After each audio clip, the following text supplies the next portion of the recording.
오늘은 상가 수익률 계산해 보기입니다.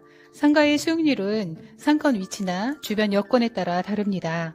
그래서 상가는 정해진 가격이 없습니다. 주변 거래되는 가격이 시세라고 보시면 되는데요. 이왕 내가 상가 건물을 사려고 하는데 정확한 상가 수익률도 모르고 할 수 있습니까? 알고 보신다면 다를 겁니다. 좋아요, 구독해 주시면 저에겐 큰 힘이 됩니다.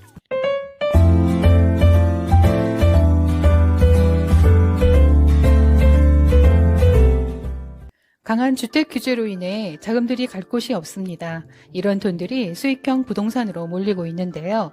최대치의 경쟁률을 기록하고 있다고 합니다.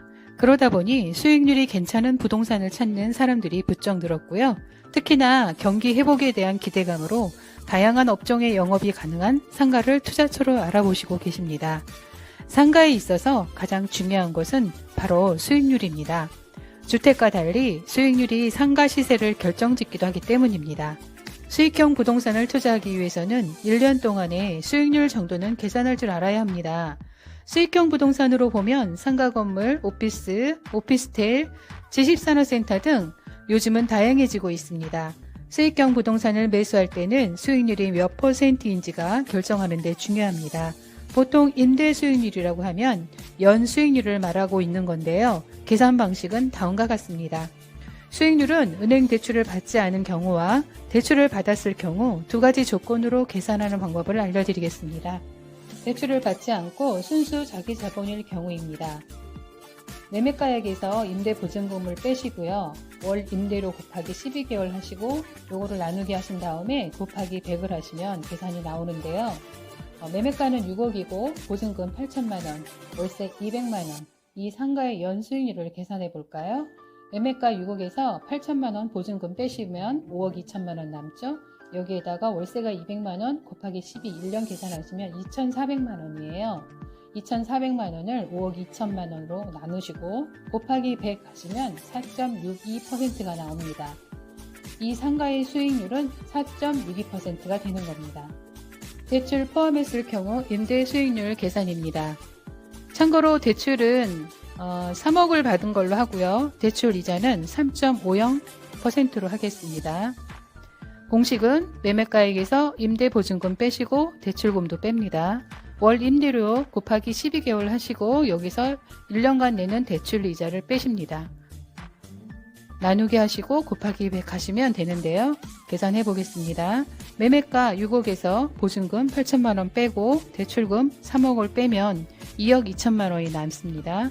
여기에다가 월세 200만원 곱하기 12개월 하시고 여기에서 1년 대출이자가 1,050만원이 나와요. 3.5% 봤을 때 이걸 빼시면 1,350만원이 남아요. 그러면 1,350만원 나누기 2억 2천 하시고 곱하기 100을 하시면 6.14%가 나옵니다. 대출 없이 자기 자본을 투자했을 경우 수익률은 4.62%입니다. 50%의 대출을 일으켜서 투자했을 경우 수익률은 6.14%인데요. 은행에서 대출을 받아서 상가를 구입했다면 임대 수익률이 6.14%로 대출 없이 순수 자기 자본만으로 투자했을 때보다 수익률이 훨씬 높아집니다. 이는 대출의 지렛대, 레버리지 효과를 보시는 겁니다. 대출금을 이용해서 자기 자본의 이익을 증가시킨다는 용어로 쓰는 전문 용어인데요. 수익형 부동산에서 지렛대 효과를 보기 위해서는 두 가지 전제 조건이 있어야 합니다. 첫 번째, 금리가 낮아야 합니다. 두 번째, 공실이 없어야 한다는 것입니다. 현재는 저금리 장기화되고 있고 부동산 관련해서 규제가 쏟아지고 있다는 것은 그만큼 부동산 투자하려는 사람들이 많다는 겁니다. 이런 매매와 매수를 통해서 높은 수익을 만들어낼 수 있겠지만 이런 상황일수록 은행 대출금을 이용해서 임대 수익과 시세 차익 모두 잡을 수 있다면 하셔도 됩니다. 하지만 앞으로 금리가 높아진다면 타격을 입을 수 있다는 걸 염두에 두셔야 합니다. 지금까지 임대 수익률 계산을 순수 자기자본으로 투자할 경우와 대출을 함께해서 투자할 경우의 수익률을 비교해 보았습니다. 주의하셔야 할 점은 여기에 대출금이라든지 다른 금액이 들어가면 안 된다는 말씀입니다. 대출금이 들어가 버리게 되면 앞에 보시는 것과 같이 대출금의 효과로 수익률이 높아지게 됩니다. 순수 자기자본으로 투자했을 시의 수익률을 보시는 게 맞습니다. 순수 수익률로 보면 상가나 오피스텔 순수익률은 절대 높게 나오지 않습니다. 서울에서 상가 2%에서 4%대로 어떤 상권이 들어오며 입지 조건에 따라서 수익률이 다릅니다. 오피스텔도 2%에서 4%대 나오는데요. 하지만 오피스텔은 또 추가 비용이 발생이 되어서 비용을 빼고 나면 더 낮은 수익률이 나옵니다.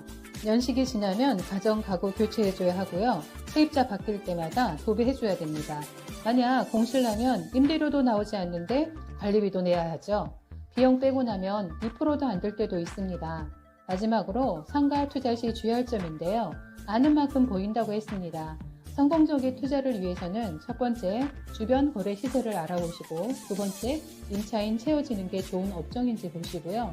세 번째, 상권 유동인구 등 꼼꼼히 따져봐야 할 사항들이 정말 많습니다. 상가는 정해진 가격이 없습니다. 위치에 따라, 주변 여건에 따라 정말 가격이 다 다르거든요. 그리고 당부드릴 말씀은 나의 현금 능력을 보고 선택하셔야 합니다.